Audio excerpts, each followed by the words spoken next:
What's up? What's up? Welcome into the award-winning Orange Zone podcast. I'm Tommy Sladek. We have Lawrence, Poetry, and Moten. It's my main man, Pots and Pans. We also have Rachel Culver on the producer mic. This episode, we are getting into that win over Virginia Tech for the SU men's team, as well as a look ahead to Louisville, Clemson, and hey, this is a bubble talk team. It's happening. They're not right there, but they're in the conversation. So bear with me, folks. Sorry about that. Getting over a cold, and it's just the voice is the last thing that we're waiting on here. But this is the award-winning Orange Zone podcast. A reminder, you can find every episode on Spotify, Apple Podcasts, wherever you want to listen. You can also find every episode on our Orange Zone YouTube page. What up, if you are watching? New episodes released every week. We invite you to like, comment, subscribe. Everyone's been fantastic and really buying in this year, so we thank you for your support and being a part of this journey with us. And just going to open up to you guys. So last night, Syracuse takes down Virginia Tech 84-71 in the home finale, and this result amounts to a quadrant 2 success for the Orange. It's some of those numbers, it's the analytics that Moten hates to get into, but it's the reality of what it takes to get into this thing. So what was your ultimate takeaway now that you've had a night to sleep on it about that win? My ultimate take to that victory yesterday was, consistent, and they played hard with energy and effort. Yes, sir. Both halves.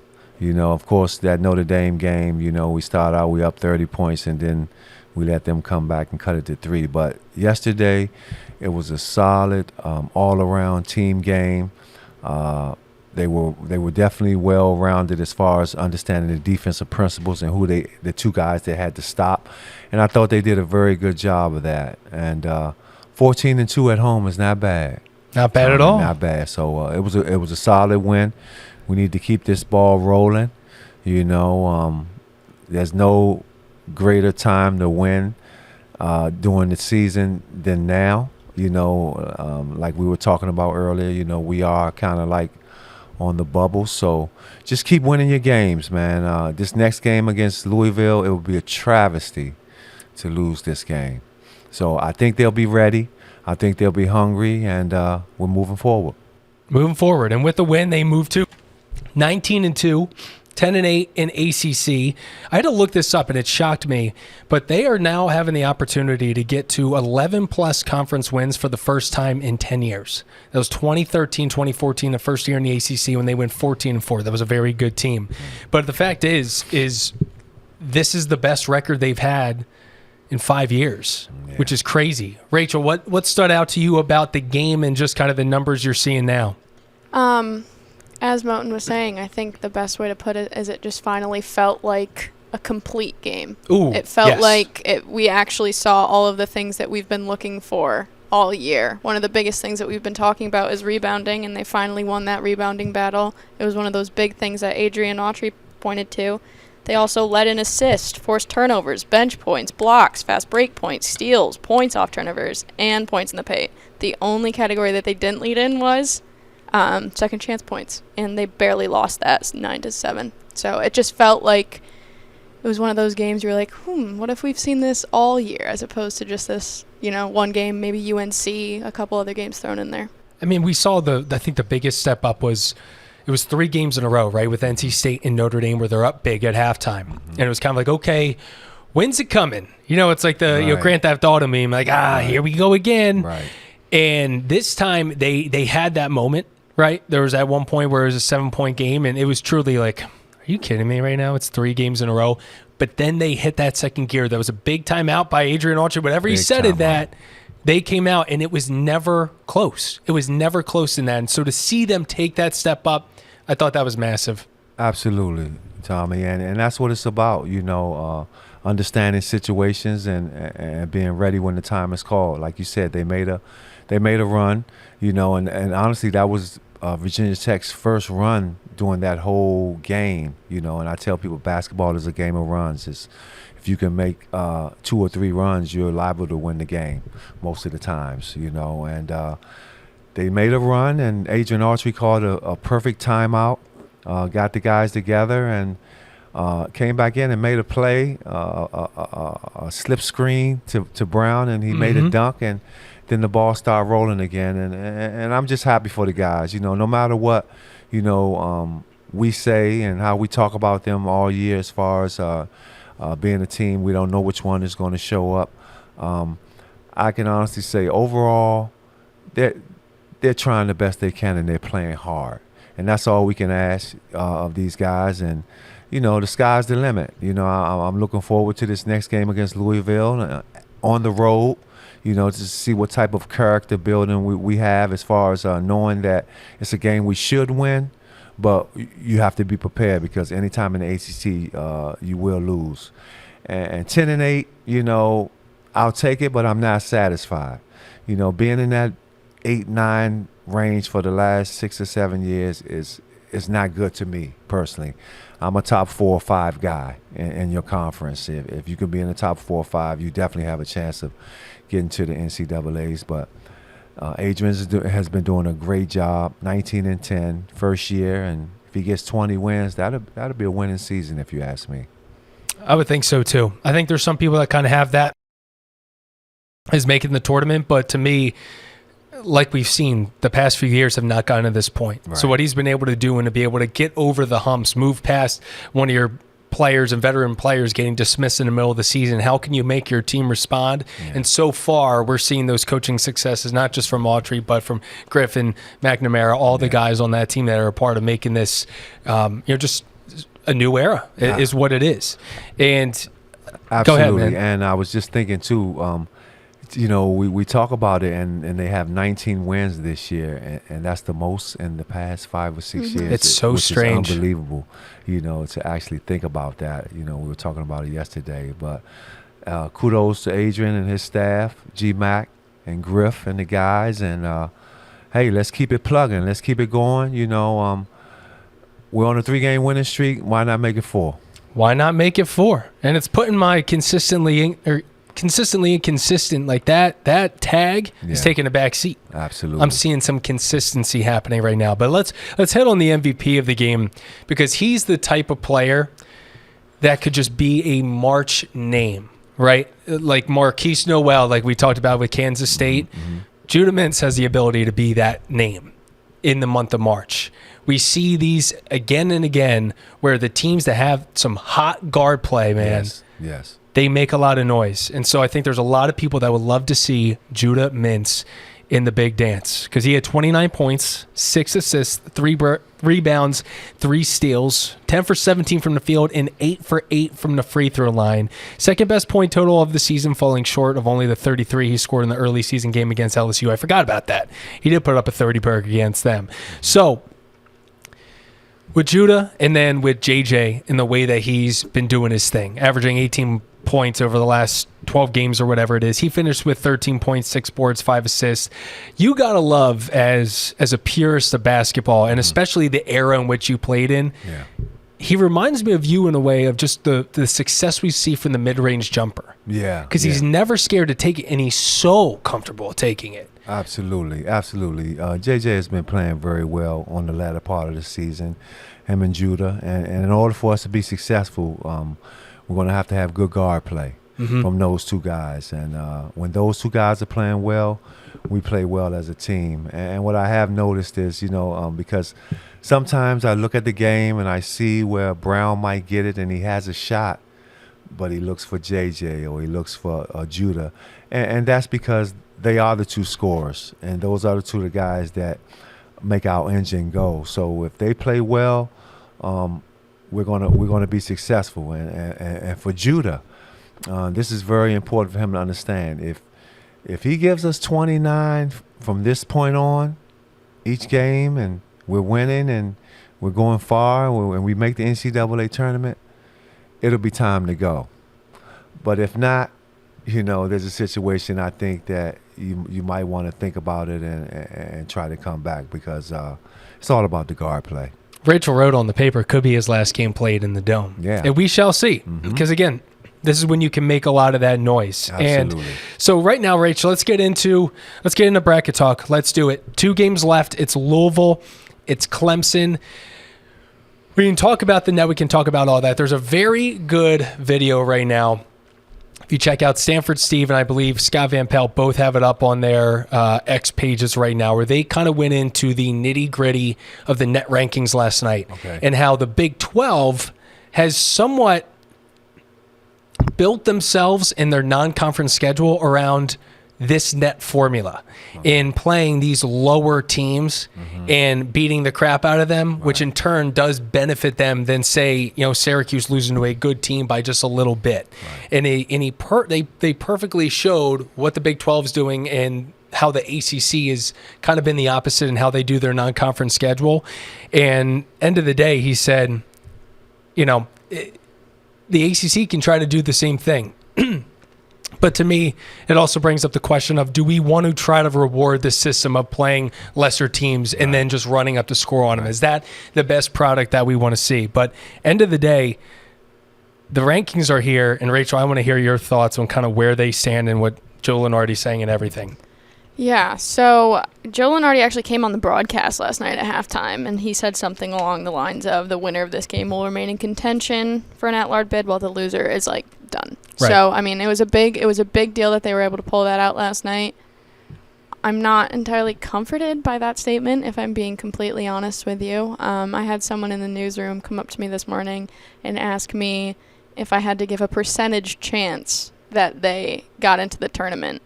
What would that be? And I responded with something along the lines, well, they have to win out here in conference and they have to make a run in the tournament. And they responded with that's not a actual answer. So I had to give one, but I want to ask you guys, what do you think first? For percentage chance? Yeah. I'm comfortable with saying 51% right now. I think that could go up. I think they just the way they're playing their best basketball. And history teaches us lessons that 2020 2021 team, if you asked people in the beginning of February if they were going to make it, you would say no chance. And granted, they were the last team in. They went to the Sweet 16.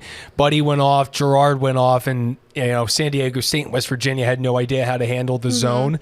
But they really were playing their best basketball at the end of the season. And they ended up going to the ACC tournament and smoking NC State in that 8-9 game. But that was the type of ACC year where, it was deep, right? And then they go and lose on a buzzer beater to Virginia. But the point being, I always am going to favor a team that is playing their best. And I think if they win these two games, do I think they could be in just like that? Maybe. I think it would still maybe take one win. But if they, end of the day, it's win Saturday and it's beat Clemson. And if they do that, my percentage is going to go up to probably 75, 80. What do you think, Moten? Yeah, it's funny. I was in the locker room last night, and Adrian was saying, it's all about the next game. And that's how their mindset is, and that's how they're staying focused, which is a good thing. Love that.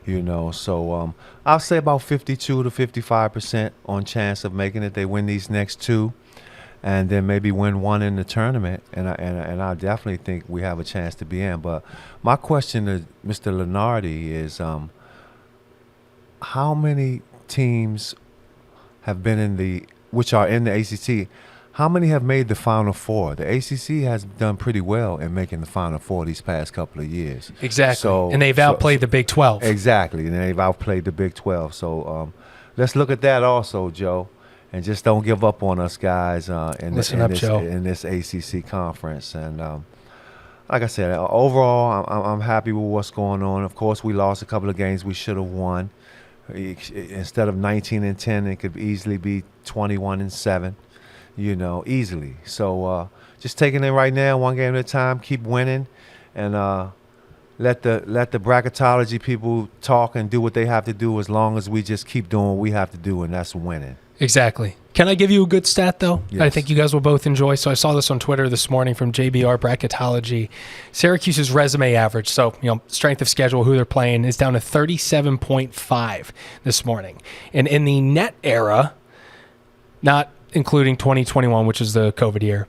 The best resume average to ever be left out was VCU's 39.5 in 2022. So they are under that threshold, which to me, and there's still a few people out there that are kind of like, oh, why are we even talking about the bubble? It's because it's here. It's here. But end of the day, it starts with Louisville, and the Cards have been struggling. They've lost 3 straight, unlike Syracuse. That is 1-3 straight. They are at the bottom of the ACC, and this is one of those where, and I'm happy to hear Autry was saying that in the locker room. Yes.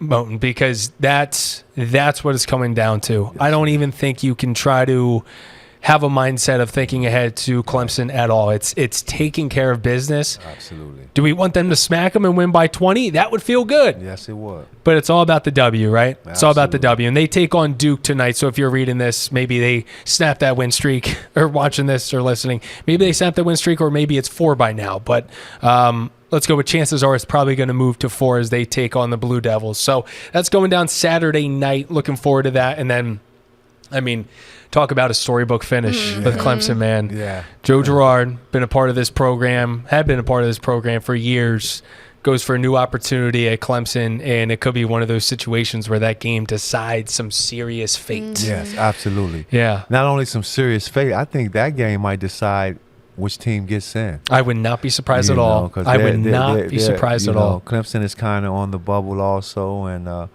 we shall see. We're not going to go that far. We're going to take it one game at a time like we've been talking. But one of the things I miss, and I was thinking about it, and I think about, this portal and how everything is going. If it's one player that I would want back, I was sitting there thinking and just, I watch a lot of basketball. Wait, let me develop my guess before you say it. Yeah. Go ahead. Give it a shot. Okay, don't look at the TV. I'm going to put myself on screen and mouth it. Okay, go. Jesse Edwards. Yeah. All we need right now is a guy like Jesse Edwards who could block shots, run the floor very well, and then Maliq could play his natural position, and everything would flow so much better. Gosh. So sometimes and the crazy thing is, Jesse's playing terrible at West Virginia. Yeah, and he has not had a good 17. year.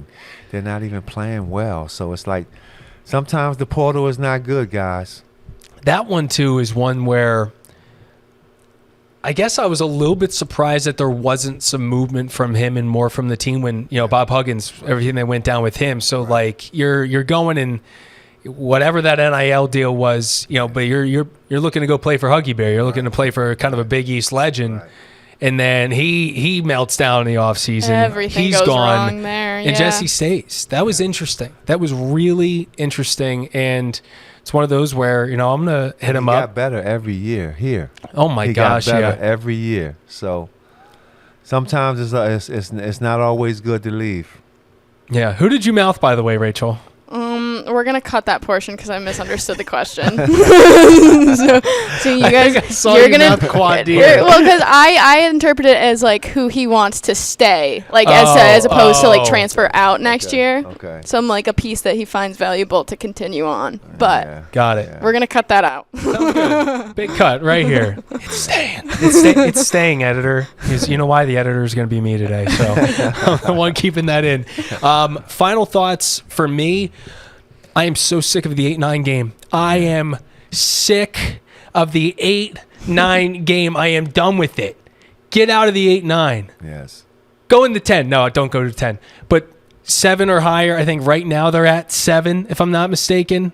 No, 1, 2, 3, 4, 5. They're 6th right now. Okay. So there's a huge chunk right here where it's, everyone is around that same spot. And if Syracuse loses both games, they could drop to maybe even playing that first day. I doubt it at this point. But to me, I am so much more comfortable staying out of the 8-9 because 8-9 is something that I think they're comfortable in, but then you're just automatically playing the top dog. Yeah, and that's not good. Let's wait. Let's wait for that. Absolutely. Give us a few rounds before we play the top dog. Lawrence, your final thoughts.